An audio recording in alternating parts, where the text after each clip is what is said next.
Yeah, hey everyone. This is Kelvin. Welcome to episode 44 of Rez Metal Podcaster. On this episode, I talk with Bradley Glendale of Necron. Necron is a one-man black metal project out of Vancouver Island, British Columbia, Canada. And Bradley is of the Kwakwala or Kwakiutl tribe. And on this episode, we talk about kind of like his background, the music scene in his area, also just kind of like, how he developed Necron. And it's really interesting about how he, really talks about the production and the distribution, of his one-man project. And we also just kind of talk about some of the issues that he notices that his people face. But I was really thankful to talk with Bradley. Shout out to Metal Cave Zine for recommending Bradley to reach out to me, and we were able to set up this interview. So I hope everyone enjoys this episode. I'm gonna play a quick clip of Necron. This is the track "Black Fires of the Grave Ones," and I believe it's on the Red demo. So check it out, and then stay tuned after the clip and check out the interview. All right, yeah. Check it out.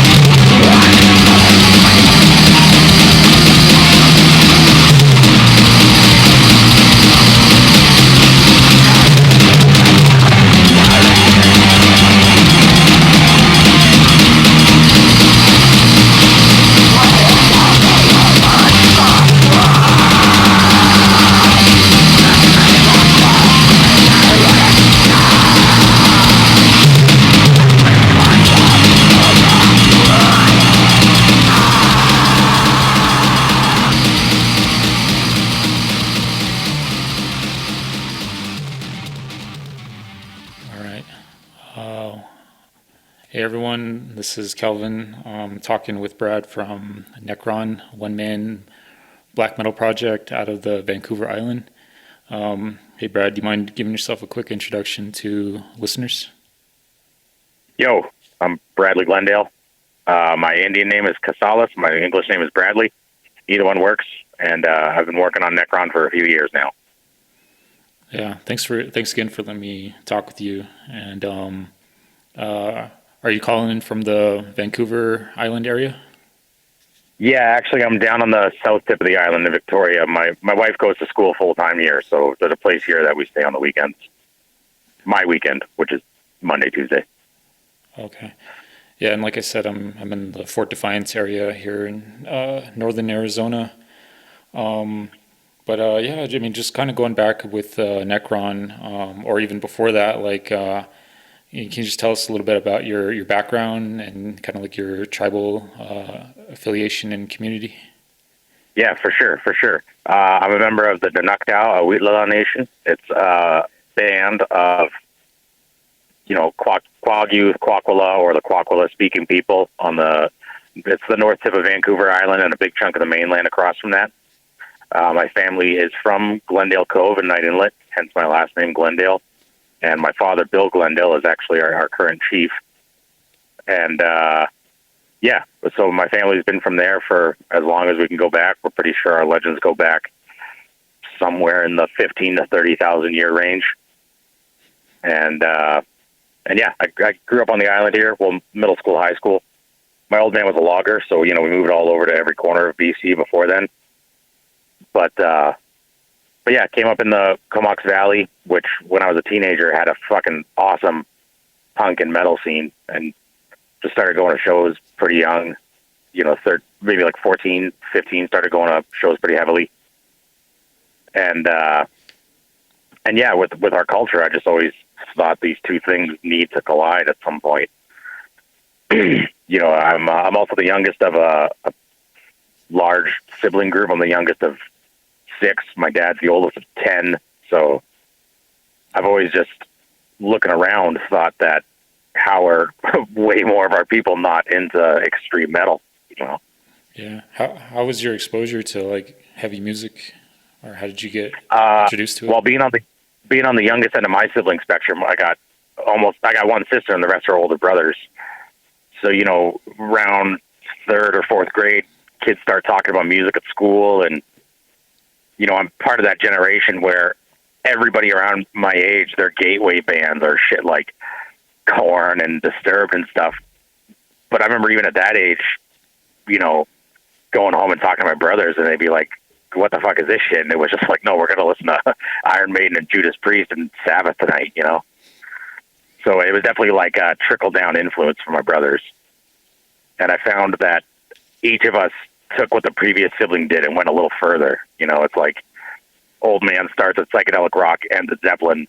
First brother starts at Zeppelin, ends at Maiden, and then when it gets to me, it's like I'm going into school with Maiden, and by the time I get to middle school, it's almost all guttural vocals, and my brothers hate all of it. Yeah, that's pretty cool. It's like a generational, like, or you pick up, where the last like major generation, as far as the music goes. So that's pretty cool. I kind of got into it with like kind of like my older cousins. Right. Yeah, me and my older brother were like a year apart, but we pretty much kind of get into stuff at the same time. And I remember one distinct summer, my mom dropped me and my brother off with like my aunt and uncle on the reservation, and my cousins were just like listening to like 6 Feet Under and Danzig and Typo Negative, and like we had no, yeah, we didn't have any like choice in the music selection. We just kind of went with it, and I just remember. Right, but they're already like knee deep in like guttural vocals and punk rock and stuff. Yeah, yeah. So that was kind of like where I kind of came in. But I remember I wasn't really ready for like, things like death metal at that point. I kind of had to kind of pull it back a little and just kind of, yeah. I was in the generation that got into like new metal, but Right. yeah, it took a while for me to really like appreciate like the really heavy stuff. Yeah, I could say something similar. I think it's at first when I started really trying to dig into it and learn more about music all the time in like middle school. I think a huge part of it was trying to argue with people and prove to them how technically amazing it was all the time. So I would always try to find shit with clean vocals and try to point out stuff. But then I found the more I dug into it, the less I cared about what the fuck they thought about it. The more ninth, 10th grade rolls around, and it's like now I'm getting into the guttural stuff. It's like, and almost the opposite feeling where it's like I like that nobody likes this shit. Yeah. Like other like the in your community, were there like people that were into like more mainstream stuff? Because like over here, I think the biggest thing that everyone's into is country. Like, but was there something similar to like that in your community? I would say the closest would be like the pop punk that evolved into like the second and third wave emo stuff. It was like everybody. You'd go to a punk or metal show, usually both, because the town's not big enough that you have to combine the punk scene with the metal scene. And you go to a show that has both at it, and it would be like pretty heavy stuff, like a thrash band and a crust punk band and then a death metal band. But half the kids in the audience are in, American Idiot and like My Chemical Romance t-shirts and shit. So it's kind of like that sort of, the MTV like hard rock was like the main thing in town. Yeah, that's cool. At least I mean, it's got some. Everyone's got some kind of common thing with like rock music. I feel like over here it's completely like it's either like country, hip hop, or like heavy music. Yeah, the country is pretty rare in the Comox Valley. It exists, but when people say they like it, they're totally looking over their shoulder before they say it. Yeah. I think around here, everyone, like their parents, like, like everyone grew up listening to like, old country music or the soundtrack to the Urban Cowboy movie. And it's kind of just like it's kind of like just implied. And then everyone, eventually finds their own interests. Yeah, totally. Yeah.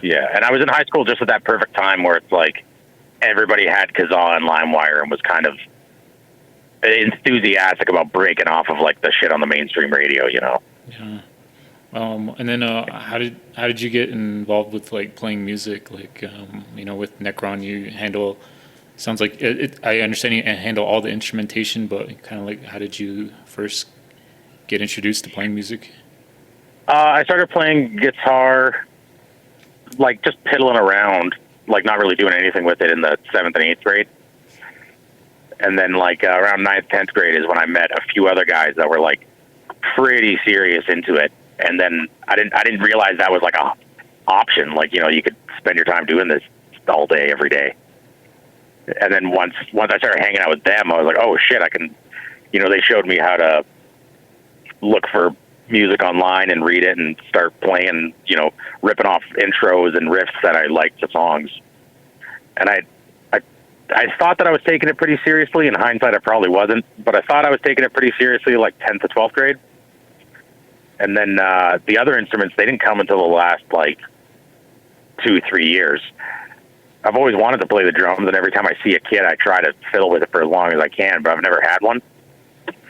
And then just in the last couple of years, I finally got my hands on one. And it's the instrument that I wish I started earliest for sure. It's like the most fucking fun, and it's the most relaxing. And for me, multitasking is really hard. So I can't even think of anything else for my day when I'm doing it. So it's like really, you know, cleansing that way.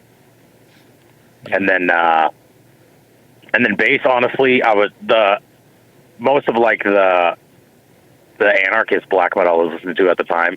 A lot of times they didn't even have a bass player, so I just thought I wouldn't even have one until about, you know, just over a year ago when I finally found a guitar tone that I liked. I was like, okay, it lacks bass. I gotta figure out how to play bass now. That's awesome. And were you in any other bands prior to forming your current project, Necron?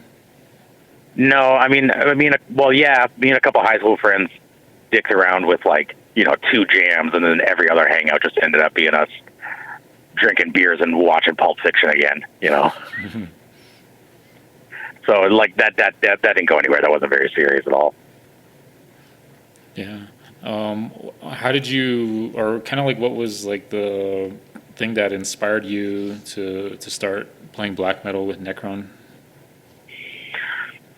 Well, when I, you know, around like middle school and stuff, when I started discovering what black metal was and all the Norwegian black metal like lyrical themes, I pretty much the entire time I could imagine this exact song almost being just transported to the, you know, the Indigenous American experience of Christianity, almost mirroring the Viking experience of Christianity in a lot of ways. And I thought I wanted to have like a party thrash band or something, and I always thought no matter what I sing about or no matter what the lyrical theme is, would have something to do with like, you know, family and upbringing and like just the shit from my environment that I see. But then I found, I don't know how to say their name at all, I'm going to fucking butcher it, Gyibaaw or something like that from Prince George, which is a First Nations black metal band from BC here. Do you know how to pronounce it? Gyibaaw, no. Yeah, I don't know, and I've never heard anybody say it. I can't. Yeah, yeah, same here. I found out about them too. Like, well, I think years ago. Yeah, and once I saw that shit, and I used to live in the town that they're from, Prince George, up there. So once I found that, I was like, you know, it's like you only know what's possible from what somebody's doing in front of you. So it's like, holy shit! It turns out like a generation ago in metal, there was already a BC band, a 3-piece black metal act that was singing about Indigenous issues and their folklore, partially in their language, partially with their instruments, and just not giving a fuck and self-producing it, and with a dope logo that's like the Chaos Star with a cool native wolf in it. And once I saw that, it really clicked. Yeah, they're amazing. I was able to get one of their CDs. I remember like they posted some stuff on like Bandcamp, and yeah, even that like artwork and the imagery too is just, it's phenomenal. It's amazing. Totally. Yeah, totally. So once I saw that, I was like, holy shit, how come then like the idea for 20 years ago about the black metal thing came back, and I was like, it's so obvious now, you know? Yeah. No, that's cool. That's cool that you mentioned that. Like, yeah, the the people that formed black metal had so much like aggression and so much like resentment towards Christianity, and that for sure reflects like a lot of the indigenous and Native American attitudes toward organized religion. So that's yeah, I could see that intermingling with like tribal like culture and imagery really does work well with black metal music. Yeah, yeah, totally. Yeah. And then what were like, I know you mentioned Gyibaaw, but were there any other bands around your area, or just like bands in general that really kind of like inspired you to play the black metal Yeah, style? yeah, for sure. I'll answer your question in order. I'll go like local and then a little bigger. Locally in town here, I mean in Courtney where I grew up Island, there was a lot of like good punk bands and like heavy metal bands around town. I went to a school with a couple guys in a heavy metal band called Golgotha, which was just like a couple kids in a thrash metal band and some 30-year-old guy singing. And then, but that band moved to Victoria, and the remnants of that band actually formed the power metal group Unleash the Archers. So there was that kind of like there was like some real cool like virtuoso like technical guitar players at my school that were like always something to chase after. But then like down in Victoria here, there's the Black and Crust band Iskra that was just huge when I was in high school to all of our fucking gnarly corner of kids in the corner of the cafeteria. And they're formed out of the remnants of an even older punk metal band, Black Kronstadt, which it's all anarcho punk. It's pretty heavy stuff. But then when they evolved into Iskra, it's like the riff is changing constantly. It's really intense, and it's really awesome to see live. And the cool thing is they're real purists. So it's like no matter how big they got, they would still come play a $5 show in somebody's kitchen in like buttfuck towns on the island, And even a decade and a half later when I saw them at Edmonton, they were still playing $5 shows. So on the island here, there's a lot of really good stuff. And then recently with like in the lower mainland scene here, I really look up to there's a black and thrash band from Vancouver called Wormwitch. It's all like cool medieval magic sort of themes, but the real cool marriage of like I kind of compare them to Skeleton Witch. It's like a merging of black and thrash. Yeah, they're awesome. Yeah, I love them. And then a little bigger. Not that I'm trying to like emulate these sounds or anything, but a little bigger than that. I really look up to the band Absu. 3-piece Texas black metal band where the drummer's the singer. Yeah. And then in Canada here, we've got great one-man black metal bands like Spectral Wound putting out stuff. And then out east, even like the Quebec and Toronto like death metal scene is really good too. So there's really good Canadian acts like I think it's Autre Tomb or it's like French for something tomb. But really good sludgy like Entombed Worship death metal, a lot of that kind of stuff going around. And yeah, I mean the list goes on and on. Yeah. Yeah, no, I really really love that Spectral Wound album that came out last year, Diabolical Thirst. It's pretty sick. Yeah, so fucking good. Yeah, all the top like lists of the year that I saw had that and that Pale Swordsman album like almost always in first place. But I thought that Spectral Wound album was fucking fantastic. Oh hell yeah. Yeah, I really just for me, I really just dig any like black metal, or it could be death metal, or any kind of like heavy aggressive music with like Indigenous or Native American like influences. Totally, and I like a lot of the bigger black metal acts too. I like Dark Funeral and shit like that too. Oh yeah, yeah. I mean, honestly, I think Dissection is probably like one of my like all-time favorite albums. The like Storm of Lightsbane. I just love that album. Everything about it, and the artwork, and I know like Oh there yeah, was like there's some not one skippable song on there. yeah Every song is. yeah. There's a lot of like kind of like I guess kind of like sketchy history with the lead singer. But I mean, I guess I wasn't around. I didn't discover Dissection until like 2005. So I kind of was like Yeah, totally. And from disconnected what I've from all read that. about that, yeah, from what I've read about all that, I mean, I'm pretty ignorant to the situation, but from what I understand, his sketchiness almost all seems to be involved with what's their worst album anyway. You know, like all of his sketchy whatevers is all funneled into that final album, which to me didn't stand up to the first few. Oh man, Storm with Light Spain, just yeah, it's just amazing. And then Yeah. yeah, just kind of like with Necron, looking at like your like the visual aspect of Yeah. Necron. Like do you take a lot of influence kind of like from your kind of indigenous background? Yeah, totally. On two big fronts, really. Firstly, like the theological and folklore and religious aspects totally play into the lyrical themes really, really well. You know, like even if it were a thrash band or like a whatever kind of rock band, you could easily still have a song about, Zunaqua, who's a big furry shape-shifting woman that steals bad kids, smokes them like fish and eats them, So the imagery alone lends itself to what's happening to the music really well. And then like the other half of it too is the history, not just in black metal, but all over heavy metal. You see people singing about their local history, whether it's in a folky sort of poetic way, or whether it's in like a direct history lesson, like, hey, here's what happened on this day sort of way. And I think that stuff plays in really well. My father's a residential school survivor, and there, up until recently, there was a residential school right in Alert Bay, which is a town that like a lot of my family lived in.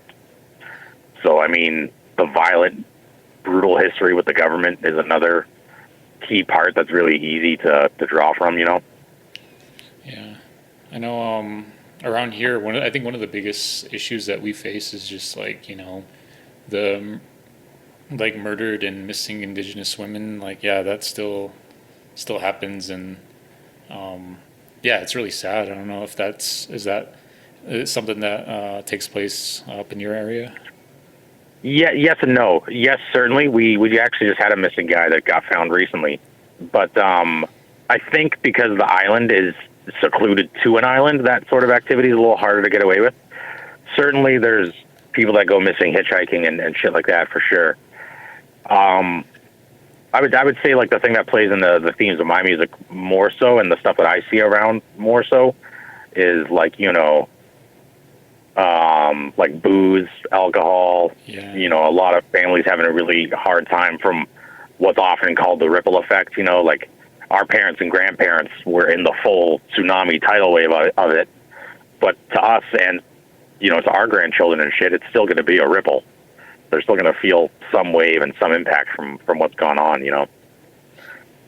And I think the two things that we're saying, the MMIW stuff, it's all related. It's all related to the same sort of catastrophic genocide. Yeah. And then I told you I work in like the healthcare field. I do talk to a lot of people with problems with addiction, and yeah, a lot of it kind of stems from like upbringing. Like a lot of people bounce around in the foster care system as little kids, and then there could be some trauma like going on, and then their mind keeps going back to that time and place when they were traumatized, and then it really kind of hinders them from like getting a regular job and like just functioning in society, and then using like substances like alcohol and drugs as like their self-medication. They get frozen in that moment of trauma, or at least part of them does. Mm-hmm. And just to relate that to myself, I was gonna quickly say some shit about some family members, but it's like I might as well just talk about myself instead.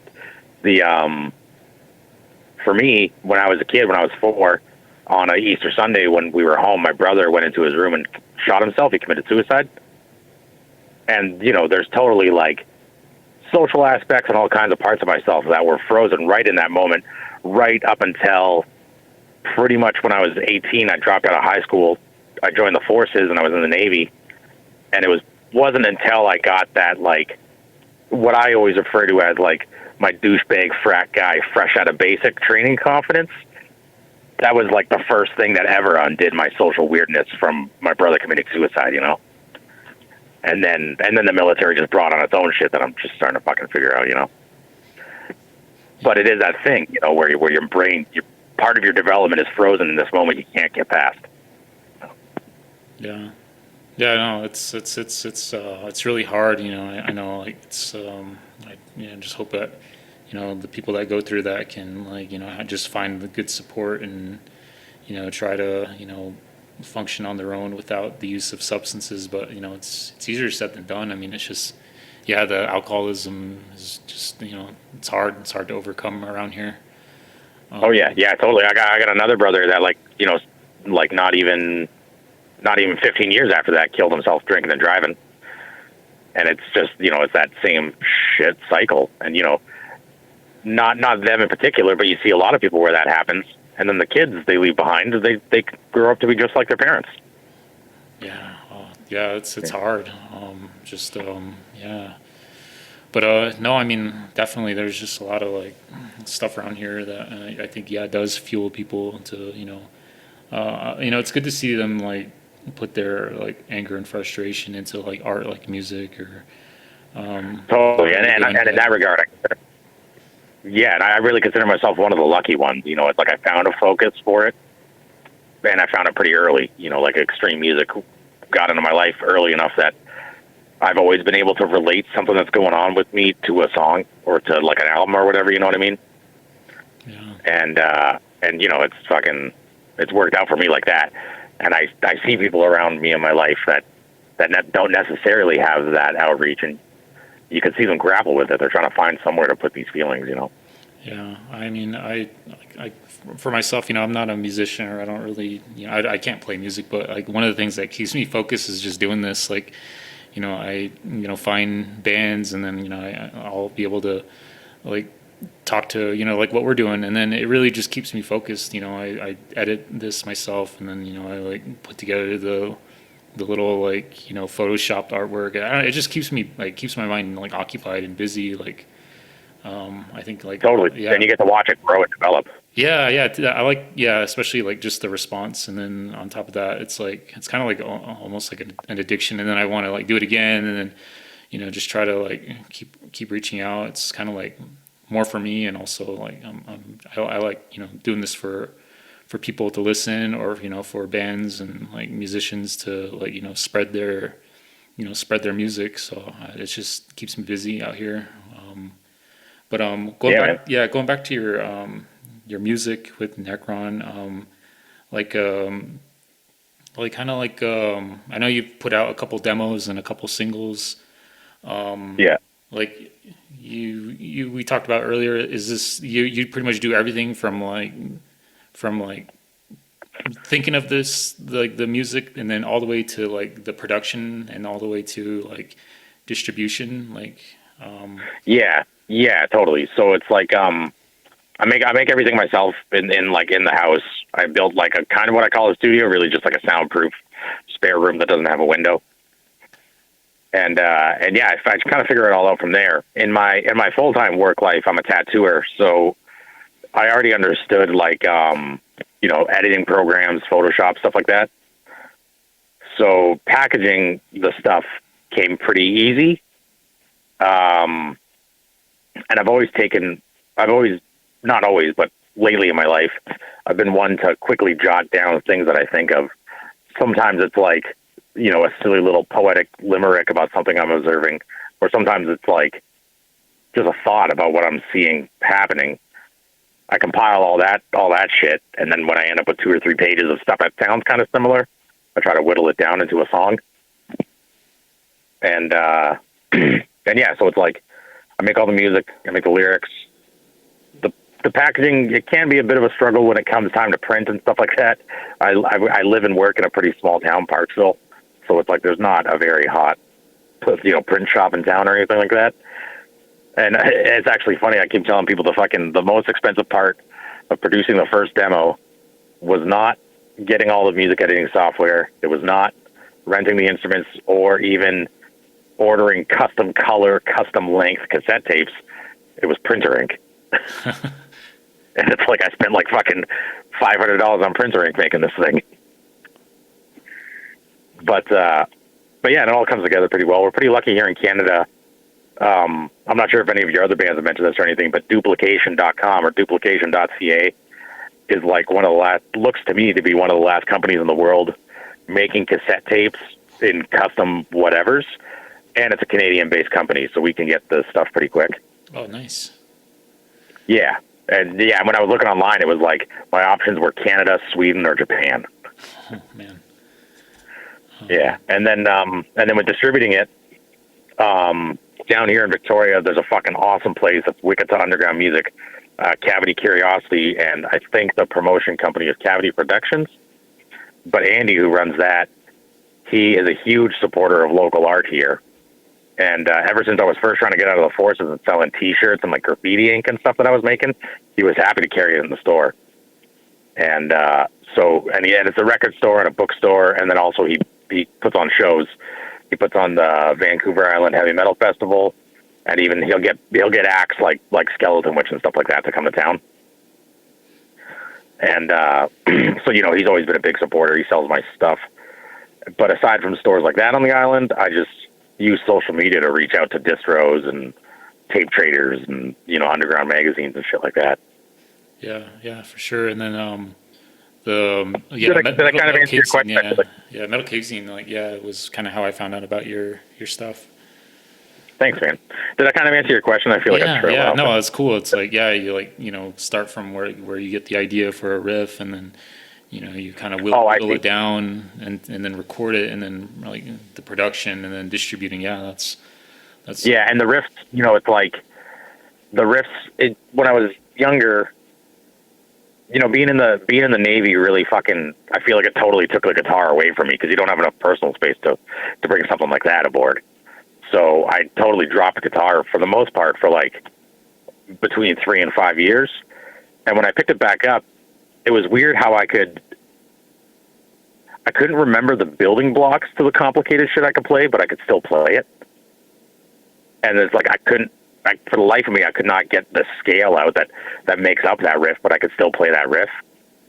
So I found when I got back to it, I couldn't hear something by ear and mimic it, but I could hear it by ear and make like what I would call like a shitty sketch of it. You know what I mean? Like if that song is a finished painting, I can do a half-assed sketch of that painting. You know what I mean? Mm-hmm. So I get like 5 or 6 of those together. But I really like crunchy fucking headbangers that are like 2 to 4 minutes long. So I only need 3 riffs. 1 for the intro, 1 for the chorus, and 1 for the verse. So I'll try to get 5 or 6 similar riffs sounding together, play them for a couple days or a couple weeks until I can transition between them relatively smoothly, and then similarly to the lyrics, whittle it down like to the time length and repetitiveness that I like. Yeah, I dig it, and it's super raw. I'm just my only thing is like I found out about it too late enough to get a physical tape or CD. Looks like they've been sold out for a while. Yeah, and I've really been flabbergasted by the online response to that. It's I certainly wasn't expecting that first one to like fly off the shelf as quickly as it did. But with the last year and a half of news of them, they say discovering, some people say rediscovering, some people say whatever, finding all these bodies and corpses and hidden graveyards and everything all over North America. Locally here on the island, it's mostly really forward-thinking hippies and stuff like that. So they're really empathetic to it, and they're so receptive to Indigenous art at the moment. Now, I don't know how much optimism I have that this will echo into the future, but for now, at least, there's a real flare-up in like interest in locally made stuff. And even in Parksville, where I work, my middle-aged and elderly clients, they find out that I'm Indigenous, and then they're desperately curious about it. And that's like really refreshing lately. Yeah. That's cool, man. And then I understand there's another demo in the works. Yeah. Yeah, Blue Demo is honestly the only thing I'm waiting for right now is tapes, which are all fucked up and shipping right now. But once I get those, I'll start printing them, and they should be ready within a few weeks here. Nice. Yeah, and it's gonna be 3 songs. The last song on it is going to be a sequel to the last song on the first demo, so it's going to be Resistor 2, and it'll be my longest song to date. Nice. Yeah, I can't wait to hear that. But yeah, no, that's really cool. I'm glad you took the time to talk with me. We kind of talked about the stuff that you've been listening to, and like, were there any like other bands you think people should check out, or any artists or anything that listeners should check out? Yeah, I mean, I'd probably just emphasize some of the ones I already said, like Iskra, ISKRA, locally on the island here. Awesome Black and Crust, anarcho stuff, I sing the praises of Skeleton Witch up and down because I think they're the perfect marriage of black metal and thrash metal. Oh man, it's going to take me a second to think here. Oh, fucking one black and roll record that I think is crazy underrated that everybody should check out is Reclaim the Flame by Tyrant. From what I understand, and I could be getting this totally wrong, it's the guy from Winterland, which is a great one-album, one-man black metal project. But it's just him and 2 other guys getting together to make a raw, simple, crunchy fucking headbanger. It's that midnight style Celtic Frost worship, but way crunchier and way heavier. Yeah. Damn, that sounds awesome. Tyrant, you said? Tyrant, Reclaim the Flame. And then they had an EP before that. I forget what it's called. Yeah. Hell yeah. Yeah, man. Yeah. I mean, what are you listening to lately? Lately, I mean, I like to follow like record labels, and so Cool. one of them is like this one, Transcending Obscurity. I think they're from India, but they sign bands pretty much all over the world. But pretty much everything they put out, I just gravitate towards. But they had a something called Godless Truth that came out, or it's gonna come out. It's more like like death metal, like grindcore.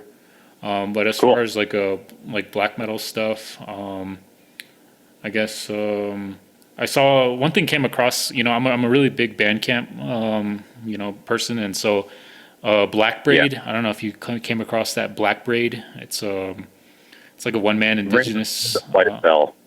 Yeah, it's a one-man Indigenous project. I think they're from the like upstate New York area.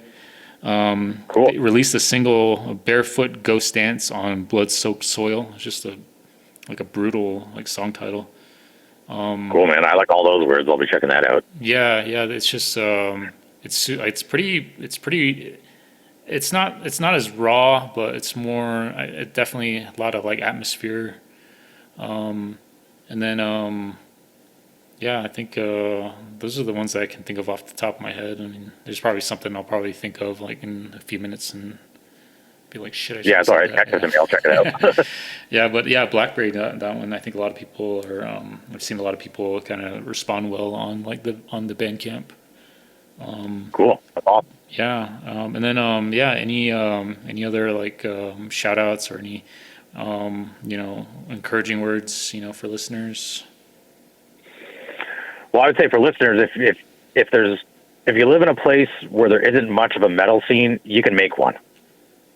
Like the town I live in, it's fucking real tiny. You know what I mean? It's 5 blocks, but there's metalheads, there's headbangers, and I see them at the bar and I see them at the store, and we talk, and we're looking for shit, we're trading shit, we're making stuff. No matter how small the places where you live, you don't have to isolate yourself musically. Oh, for sure, yeah. I would say like that's the biggest thing of the last handful of years of my life, anyway. Yeah, I'm kind of like we talked about earlier. I mean, I just moved to this area, and I'm just so just a big fan that I really wanted to like kind of get to know the area and talk to people around here, and I found this was a good way to do it. And because I do miss going to like the shows in the city and like having that social interaction with like people who like the same music, but when I come out here, it's like there's nothing. Like I get off work and then it's just me here, and so yeah, really just Yeah, man. having that social or just having that like connection with another person who likes the same music is kind of like what I've been missing. Yeah, totally. I hear you. This is the longest I've gone without live music since I was 14, and it's definitely the hardest part of it. But I mean, like I'm saying, man, it's out there. You just got to dig around, and especially with the way things are going now, everybody out there, you could start a fan magazine, you could start a distro, you could just start even just collecting more seriously and get engaged, you know? Yeah, for sure. Yeah. But yeah, I hope everyone, checks out your stuff, Necron, support your stuff. I know a lot of it's online. We can stream it on like Bandcamp and yeah, YouTube. for sure. It's Necron BC because I'm from BC. Just Necron BC at bandcamp.com, and then at necron.bc on Instagram, Awesome. which is where I update people daily or most of the time. Nice. All right. Yeah. But yeah, thanks again for letting me talk with you. I'm gonna hit the stop right now, but I'll keep you on. That was my talk with Bradley Glendale of Necron. Hope you enjoyed that interview. Be sure to follow Necron on Instagram. Also follow Necron on Bandcamp and stream all his music. Also shout out to Metal Cave Zine for featuring Necron on their Indigenous metal playlist. I'm going to play a track off the Necron's newest single, With a Knife Down My Throat. So yeah, thank you. Check it out.